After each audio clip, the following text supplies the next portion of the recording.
বন্ধুরা, কি করছো? তোমাদের কাছে আমি নিয়ে আসলাম আজকে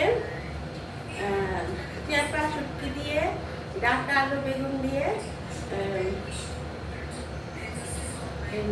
শুটকি মাছের তরকারি, যেটাকে বলে ডাঁটা আলু বেগুন দিয়ে। তোমরা যদি চেপা শুটকি না পাও, এই চেপা শুটকিটা মানে সবসময় সব জায়গায় পাওয়া যায় না, তোমরা চলে যে কোনো শুটকি দিয়েই করতে পারো।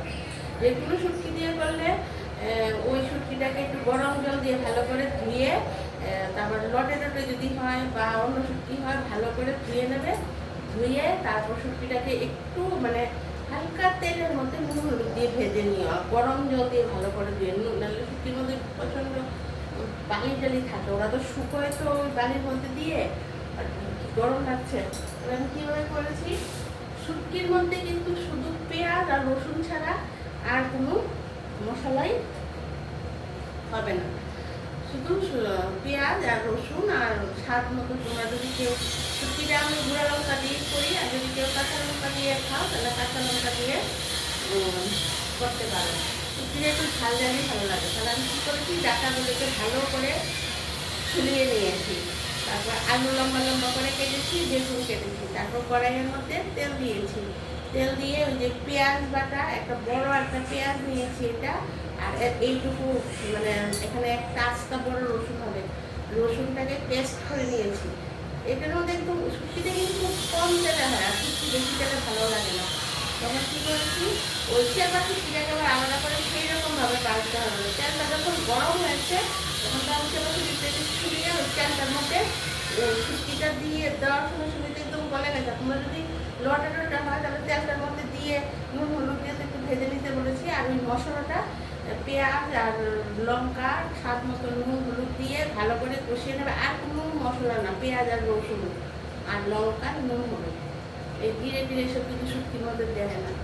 তারপর কষানোর সময় ওই যে ডাঁটা আলু বেগুন কেটে রেখেছি, ওইগুলি আর আলাদা করে ভাজা করতে হয় না, কিন্তু ওই মশলার সঙ্গে ভালো করে একদম ভালো করে কষিয়ে নেবে। কষানোর পর যখন একদম কষাতে কষাতে কষাতে একদম জল উঠবে, তো এটা শুকিয়ে যাবে, তারপর ঝুলটা দিয়ে দেবে। তারপর ঝুলটা দিয়ে দিলাম। ঝুলটা এখন আমার শুকনো শুকনো একদম ডাটা ডাটাগুলি একদম নরম হয়ে গেছে, আলু টালু বেগুন টেগুন সব নরম হয়ে গেছে। আর আলু বেগুন ডাটা এগুলো কিন্তু আমাদের ভাজতে হয় না একসঙ্গে। এখন তাহলে এগুলো নামিয়ে নিচ্ছি, নামিয়ে তোমাদেরকে দেখাচ্ছি। আর তোমরা প্লিজ আমাকে একটা সাবস্ক্রাইব করে দিও। আর আমার বাকি ভিডিওগুলিও দুপুরে আসছে, সন্ধ্যায় আসছে, এগুলো সব তোমরা দেখবে, কিন্তু পুরোটা দেখবে। আবার আমি বিউটি টিপসও কিছু দিচ্ছি, তাহলে বুঝতে পারছো তো বন্ধুরা। পেঁয়াজ রসুন ছাড়া শুকিয়ে দেওয়া কিছু দেবে না, পেস্ট করে দেবে।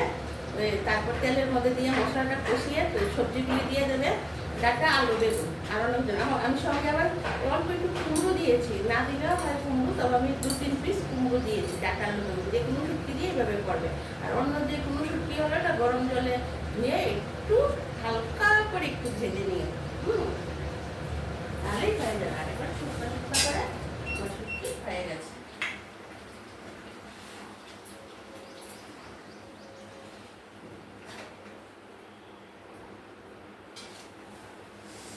এই দেখো বন্ধুরা, ডাঁটা আলু বেগুন দিয়ে এই গরম গরম শুটকিটা না গরম ভাতের সঙ্গে অসাধারণ লাগবে খেতে।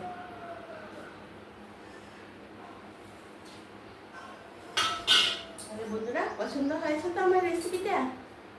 পছন্দ হলে অবশ্যই একটা কমেন্ট করে জানাবে তোমরা কীভাবে শুটকিটা ঠিকঠাকভাবে বুঝতে পেরেছো কিনা করতে। আর তাহলে বন্ধুরা এখন রাখি, টাটা বাই বাই, সবাই ভালো থেকো।